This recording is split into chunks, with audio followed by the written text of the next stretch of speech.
is Mecca. The hub around which these thousands of people revolve is the axis of Islam, the Kaaba. It is the focal point to which 5 times a day, every day of their lives, 700 million people turn to pray. It is a rough-built, empty cube of stone. Yet at the beginning of the 7th century, in pre-Islamic times, when Europe was deep in its own dark ages, this cube was stuffed with pagan idols and exploited by the privileged few to maintain a social order of hideous brutality. It is the duty of every Muslim to make a pilgrimage to Mecca at least once in a lifetime. In doing so, they follow the example of the man who threw out the idols and cleansed the Kaaba, the man through whom God revealed his great gift, the Quran, which is the foundation of the Muslim faith. The name of this man who changed the face of the world, is Muhammad, messenger of God.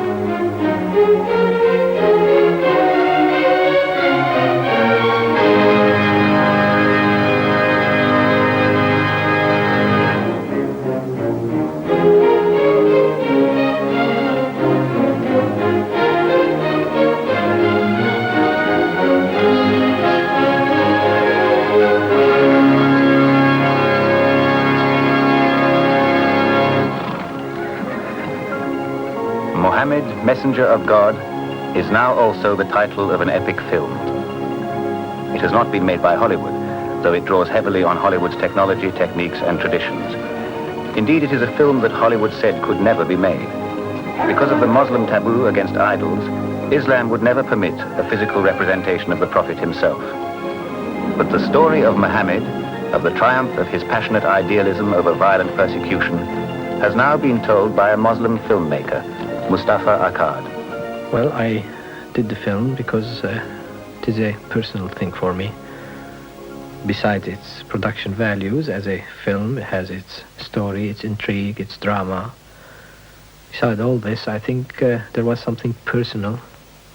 Being a Muslim myself, who lived in the West, I felt that it's my obligation, my duty to tell the truth about Islam.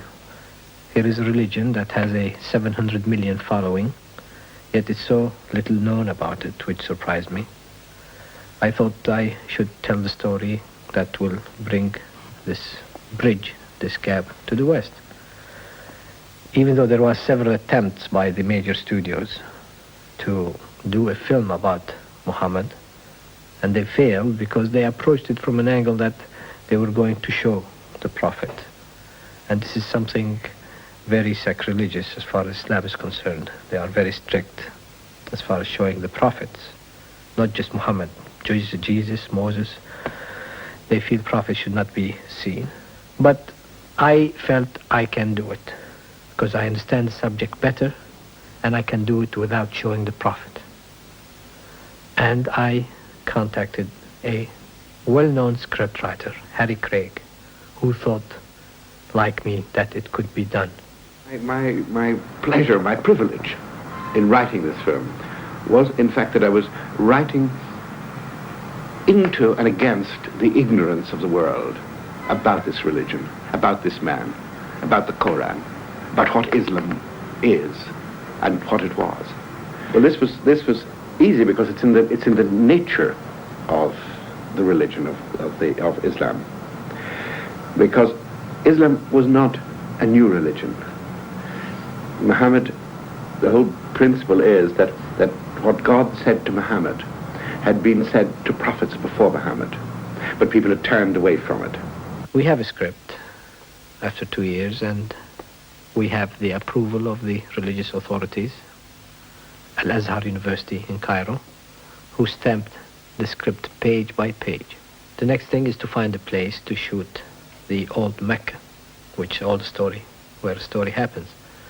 The new Mecca, of course, in Saudi Arabia now has skyscrapers and the modern changes that we could not shoot it there. So we searched for a place that resembles that Mecca. Eit Bouchan is a small village in the foothills of the Atlas Mountains about 15 kilometers from Marrakesh. The setting and the scale of the village were perfectly in keeping with 7th century Mecca. But Mecca itself was a very wealthy town set at the crossroads of the major caravan routes of Arabia. So for the film, a splendid superstructure indicative of an entirely different economic status was literally grafted onto the foundations of the existing buildings. The bewildered inhabitants suddenly found themselves living on the ground floor of houses suitable for the wealthiest merchants of Mecca. They were encouraged to remain in residence, to give natural life to this artificial city. As extras, they people the picture. And as laborers, they were recruited to help with the construction of this dream that was resolving into a kind of reality around them.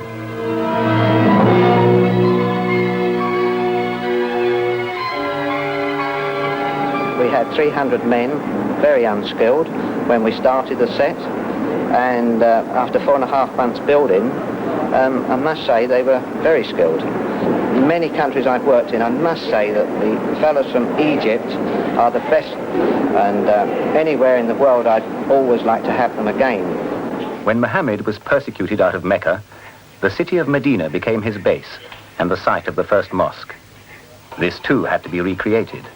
In both cities, 200 houses, 4 palaces, and 29 miles of wall. Demand for materials quickly outstripped supply. Materials were quite a problem. The scaffolding tube was exhausted in Morocco. We had to go to a company which imported from France and Italy. In all, we had over 500,000 meters of tube and hundreds of thousands of fittings. Plaster, we had a hell of a problem, waiting for factories to work through weather conditions. After 3 months of building, the tail end of a hurricane blew itself out on this plaster Mecca and reduced it to rubble. It was a foretaste of the film's difficulties, but also of the determination that was to surmount them, as these 2 cities of ancient Arabia began again to take shape to the designs of Tambi Larsen and Maurice Fowler. In doing a picture set in this period, which is about the year 600, we've been very lucky in one way that not a great deal is known about it. So what research we have done has been fairly easy, but for the rest of the designing I've had to use my own imagination, which has been much more interesting than having to follow things written in books. With the buildings complete, they had to be furnished and dressed with objets d'art, bric-a-brac, and all the paraphernalia of life in a prosperous trading city of the 7th century. In finding all the props that we needed in this country, we had to search quite a long way, and some of the things we wanted, of course, weren't available here, so quite a lot of the props we've had to manufacture ourselves. We brought some very fine prop makers with us, or we've had to have things made locally to the designs that we needed for our period. The pagan idols, which were the objects of Muhammad's especial contempt, were prevalent everywhere in Mecca until the Prophet's triumphant re-entry into the city to destroy them. And 11,000 arrows, 1,000 bows, shields, swords and spears for the 2 armies that fought bitterly for or against Muhammad, all of these had to be made in workshops set up for the purpose.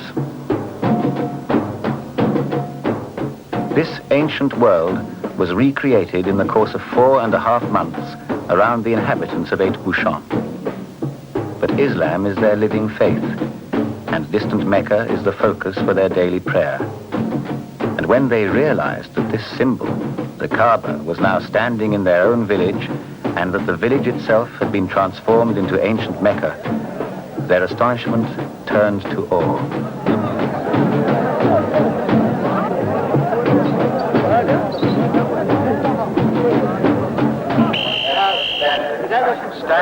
The arrival of camera, crane and lights restored the balance between illusion and reality in favor of illusion. The team of Oscar-winning technicians had arrived to look at and to feel their own peculiar way round this world that Tambi Larsen and Maurice Fowler had created. They would be working in it for the next 13 months to make the illusion on film as complete as possible that this is Mecca, that the date is 610, and that this was where Muhammad was born and lived, in the making of one of the major religions of the world. Make a mark there if that's at all possible. We'd like to have something down there for you to smash. The sets were now ready for the actors who would give the illusion of living in them. But before they appear, they have to be dressed appropriately. That was the task of costume designer Phyllis Dalton, who clothed the populations not only of Mecca and Medina, but also of the courts of Abyssinia, Byzantium, Persia and Egypt, and the armies that fought for and against Muhammad. A small number of principals' costumes were made in London, and a certain number of others were made in Madrid.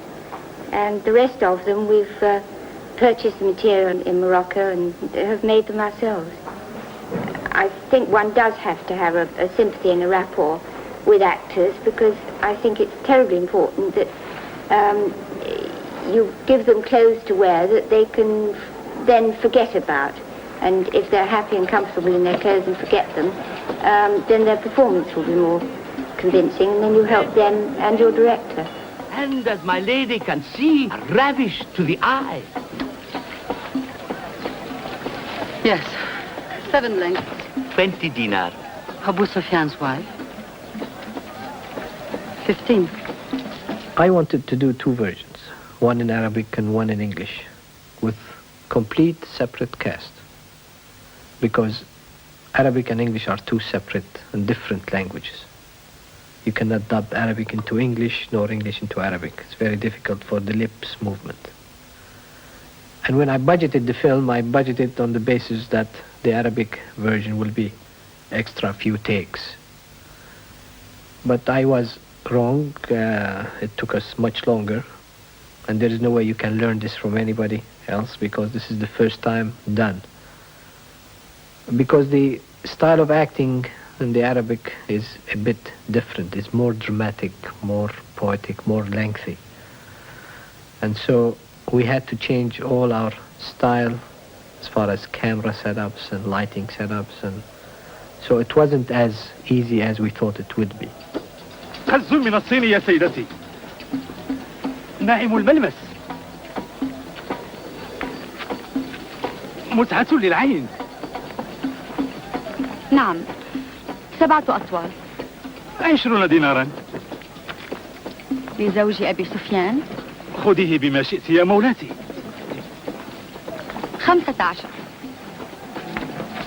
The presence of Muhammad himself pervades the whole film, but his is a presence the audience is cleverly made to sense without seeing. The leading human character we do see is Hamza, Muhammad's uncle. When he meets unarmed men, Muhammad is a liar. liar. You don't let him speak. Where's the lie and where's the truth? He's played in English by Anthony Quinn and in Arabic by Abdullah Reich.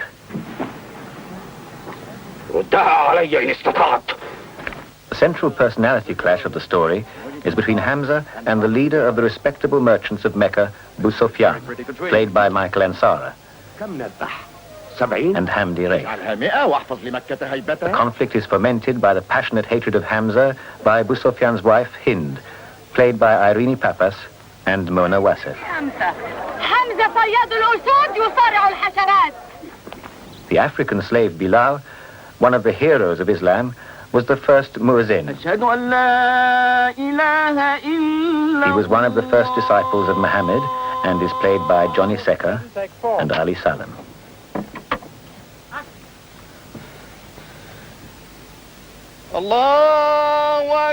But here we find ourselves in a situation where 2 actors have to do the same scene, exactly the same scene, but with 2 different languages. They both are afraid of each other. At the beginning, the spirit of competition was there. And I didn't want them at the beginning to watch each other, because I didn't want anybody to be influenced by another. I want every actor to give his own interpretation to the part. But then I found out that it was very healthy to really watch each other. And by doing so, I realized that it created such an atmosphere of cooperation. The actors were getting along together fine. They were getting together before the set, and they were viewing the part. And I thought this is exactly what I wanted to do. This people, the contact of people, understand each other and getting along fine. This is exactly the purpose of the whole film. I think film acting is very difficult. I think all acting is very difficult, but I think film acting on a film of this size is particularly difficult because very easily the actor can feel remote from what is going on. Sometimes he isn't called for weeks, sometimes he does his scenes out of order, and the very size of the unit itself is an enormous strain on the actor. I think always playing historical characters is very difficult because you, as it were, have a responsibility towards the people who you play, even in the remote past. And in this case, for the English cast, it is doubly difficult because the Arab cast is so aware of each character, aware of their idiosyncrasies. And it's very interesting how different people have reacted to their doppelganger, as we call them, in a way that... The Prophet has seen you. You're not to rope or drag the prisoners. Let them rope us. Cut them loose. I said cut them loose. And give them water. And share your food. The only part that wasn't played by two actors was the part that wasn't played by an actor at all. Director of photography Jack Hildyard explained. We devised a technique in which we use the camera as the prophet. And all actors who are playing to the prophet look directly at the lens of the camera.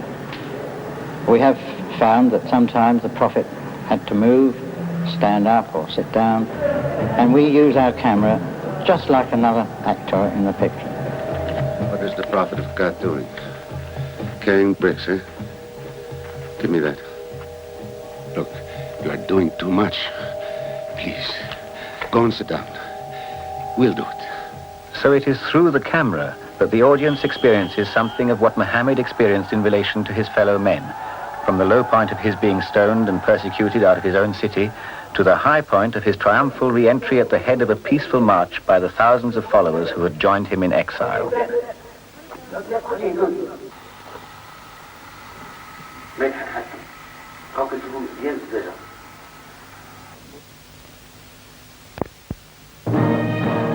Now came the big move, to move to the port of Tripoli. We had tons of clothes and armaments and equipments and vehicles and even horses that we have trained. Of course, Tripoli is not a city that is used to filmmaking. It doesn't have the film facilities, the sound stages, the equipment. So we have to start all over again, to rebuild sets, and above all, to find a base for our equipment. We looked and we found an old warehouse for storage of tobacco, and we turned it into an interior sound stage. We had to soundproof the sound stage, put scaffolding for lights, but then in the end we had in our hands a good sound stage, as good as any place you find any place. The palace of the king of Abyssinia, the Lion of Judah, a Christian who gave asylum to some of the earliest persecuted Muslims.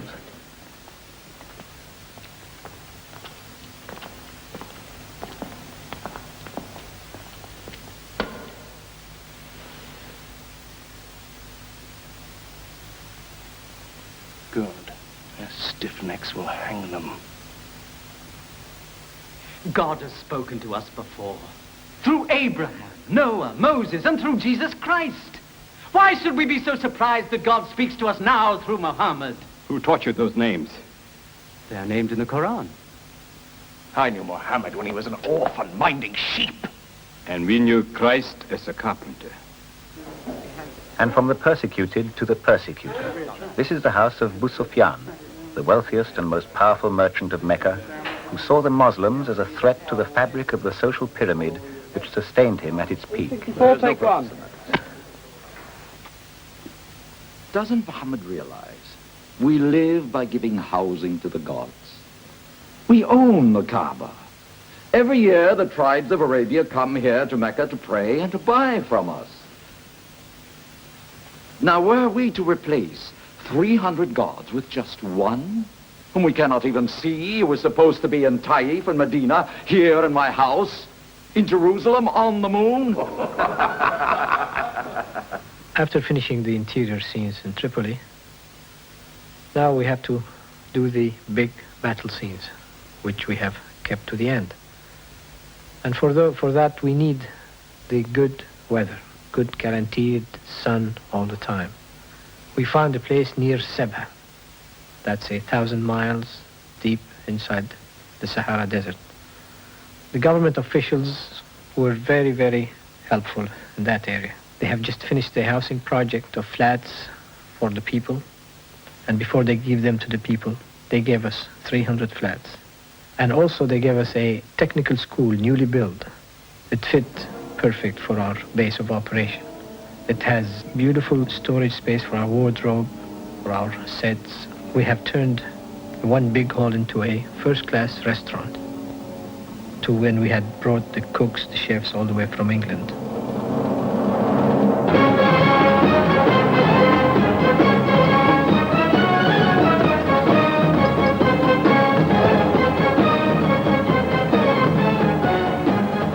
While preparations were being made for mounting the major battles, a much smaller unit penetrated deep into the unchartable and daily shifting dunes.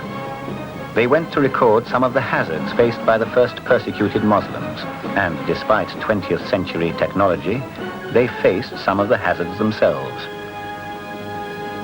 When they were driven out of Mecca, a small group of Muslims set out across the desert on foot, heading for Abyssinia.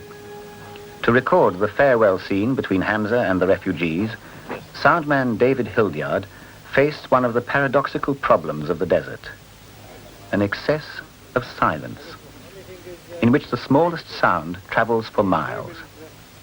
So to record the scene at close range, he disguised an assistant as one of the refugees and sent him out into the desert with them.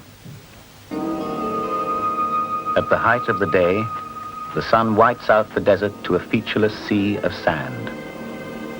But as the sun sinks, the colors deepen and dimples of shadow darken escarpments of dune.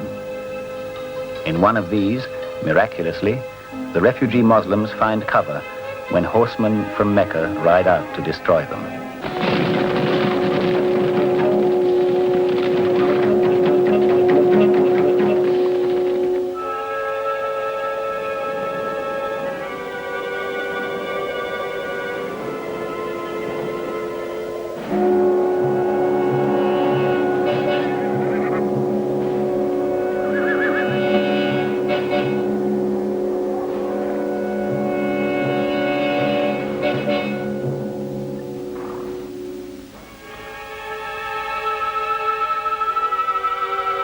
There is a mystical quality about the vast emptiness of the desert beating with intense heat under a daily canopy of blue. Here, man, alone and at the mercy of elements that might at any moment extinguish him, has always been susceptible to communication with God. And it is in country like this that the seeds of Islam grew into the vital religion which within 100 years of the Prophet's death had spread throughout the Middle East. It is the beginning of this evangelical purpose that the film unit is capturing here, the moment when Muhammad sent messengers to Byzantium, to Persia, and to Egypt.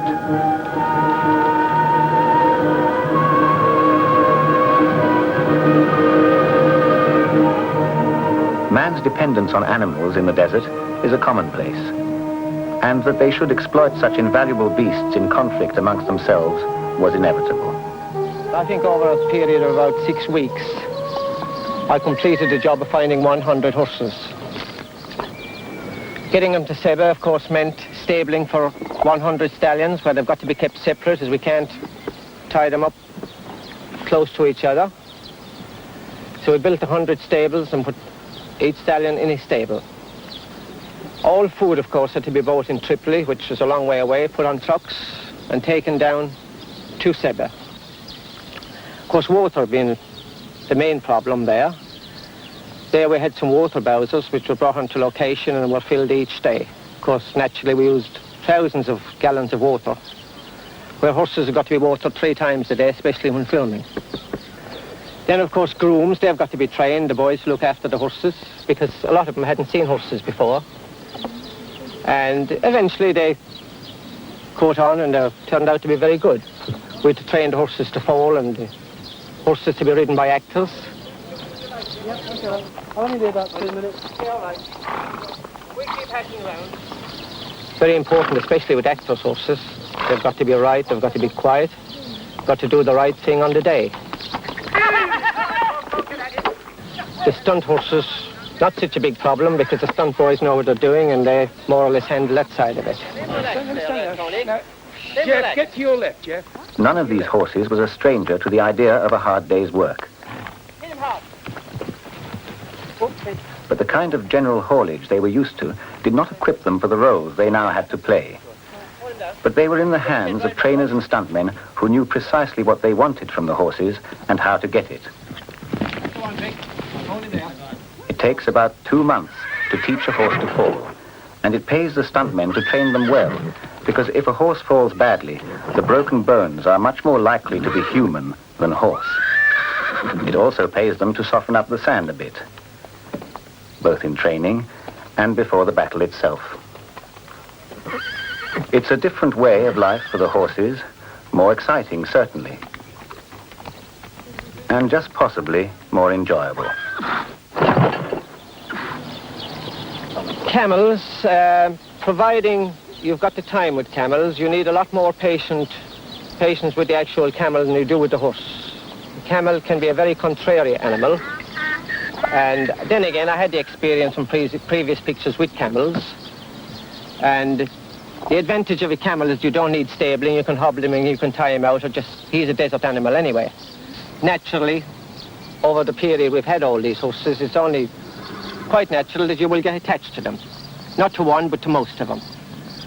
This is the heartbreaking thing, I think, when the day you've got to load them up, take them back, and sell them off, or at least find good homes for them and hope that the people who get them will appreciate them. It's certainly a heartbreak day, the day we say, wrap it up and take the horses away. But that day is 2 battles away yet, and with the horses trained, they await the arrival of 270 actors and film technicians, tons of weaponry and other equipment, plus the opposing armies.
è la bandolera.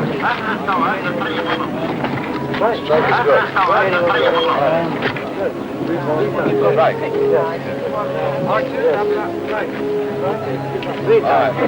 Please now for a rehearsal.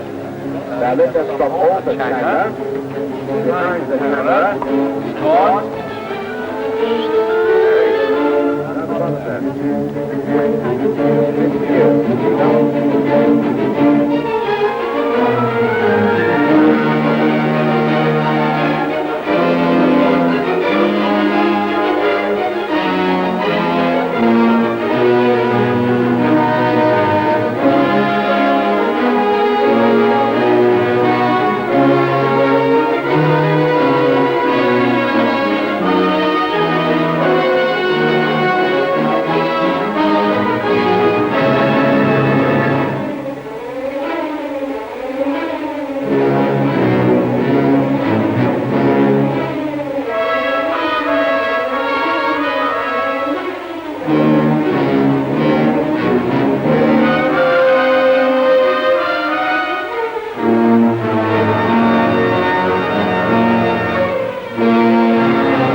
To shoot the battles which we have in the film, they are period battles, historic battles, which involve spears, arrows. That means we have to fight hand-to-hand clashes. Therefore, everybody is in the scene. And that means you cannot shoot like modern warfare, shoot one side, shooting with guns, and then shoot the other side. Therefore, we had to plan everything ahead of time. The complete battle be choreographed from A to Z. We have to draw every scene before we decide on it.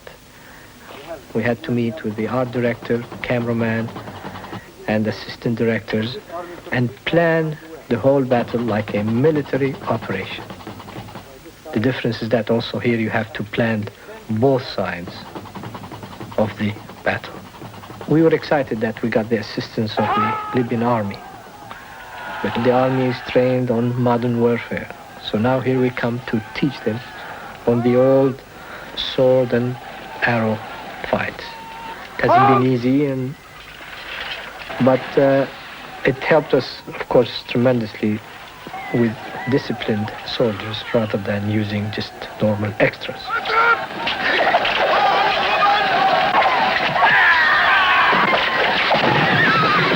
The tension of the battle on the screen, the ebb and flow of fortune either side, the death or glory of individual combatants is totally convincing.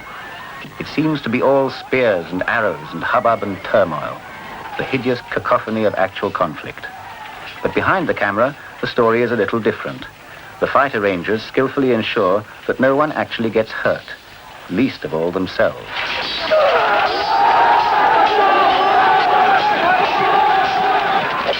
And here's a troop of exceptionally well-trained and disciplined men mounting a tactical assault on a tea trolley.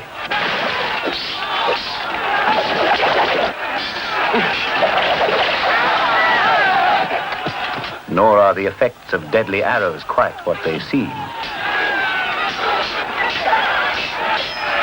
They're sometimes even reluctant to find their mark. But leaving the battle till last gives the director the opportunity to work off all the aggression and frustration that has built up over the past 18 months. And that time-honored custom of the battlefield, the right to turn your back and run like hell, has to be observed, apparently, whether the battle is true or false. But for most of the protagonists, most of the time is nothing like as hectic as those few minutes on the screen imply.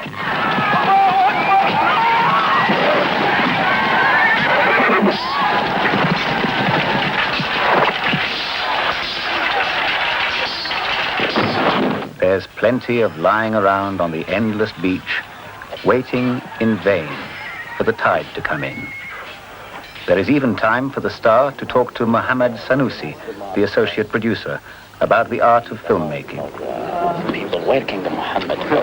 Well, I think that there are about 250 actors here, and I think that generally the way pictures are going nowadays, and the content of the pictures, and the violence of pictures, I think that we were all kind of so happy to be in a picture that spoke about a spiritual quality in man rather than the violence in man.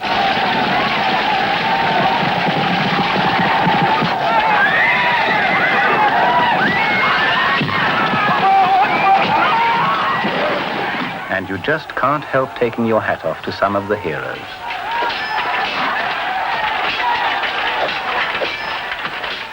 And even at the height of the most complex military embroilment, civil routines have to be ruthlessly observed. Wait for life.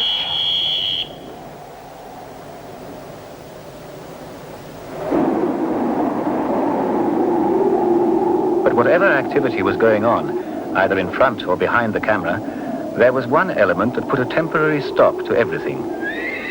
In the first Battle of Bedra, the Muslims were assisted by the timely intervention of a sandstorm.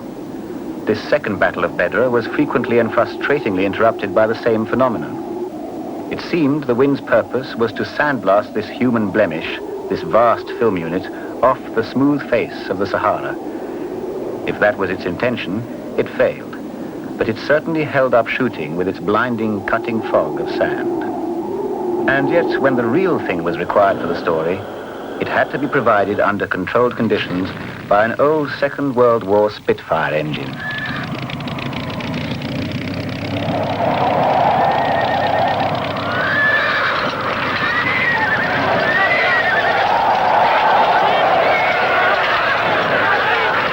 Before each day's battle, the hundreds of protagonists had to be relieved of their 20th century paraphernalia. The tire tracks of vehicles were constantly having to be swept out. Hundreds of turbans had to be tied and retied in precisely the same shape as they were the day before. The eyes for all this continuity detail were Phyllis Crocker's and her Arab counterpart, Maher Shafiq Ibrahim's. And it was their responsibility to convey a coherent account of all this apparent chaos of the battlefield in Libya to the two sets of cutting rooms back in London. Mustafa, I've tried that. Just lengthen the incoming shot a little bit. Have a look. I think it's much better.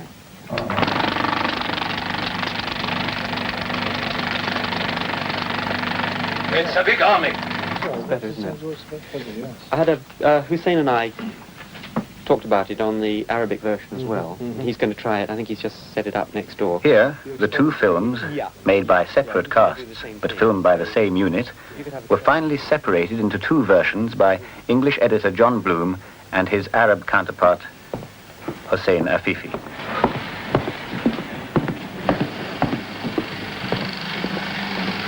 محمد، عرضت عليك شروط من قبل للاتفاق بينك وبين قريش. كده أحسن من أول 100 مرة. شوفها كم مرة؟ Sound editor Chris Greenham had the complex task of preparing effects and dialogue for 4-track stereophonic sound. And Maurice Jarre was the composer of the international language of both films, the music.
Stay back, George. Maurice Jarre spent nearly a year researching Middle Eastern music, and the Royal Philharmonic Orchestra has been augmented with instruments like the qanun, the martineau, to give the orchestration an appropriate Arabian quality.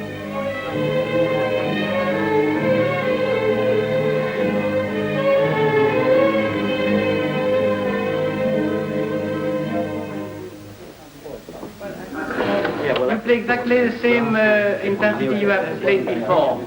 Maurice Jarre's music is the finishing touch of Oscar-winning quality to an epic film that has engaged the top cinematographic talents of the West in telling this great story of the East, and telling it from the Eastern point of view.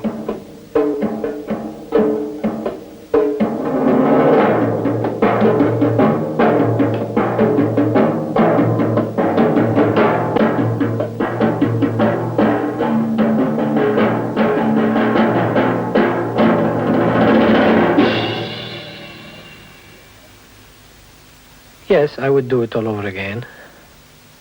I am very happy, satisfied for the accomplishment. The film is a reality. But sad for us all who worked on the film to disband. We were 28 different nationalities and cultures. We were able to bridge these different cultures. And we worked under a spirit of cooperation and understanding. And I think if this film would carry the same message, I'd be even happier. It is the consummate achievement of Mustafa Akkad that he has made a film that not only bridges the cultures, but that it does so in a way that will have enormous public appeal in both East and West.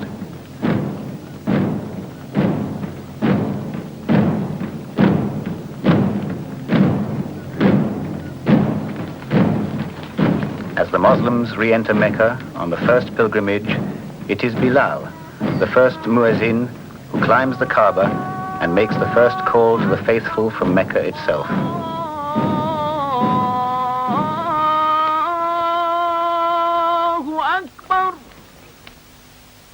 أشهد أن محمد رسول الله أشهد أن لا إله إلا الله God is most great. God is most great. I witness that there is no other God but God. I witness that Muhammad is the messenger of God. Come to prayer. Come to good works. Come to prayer. God is most great. أشهد أن محمد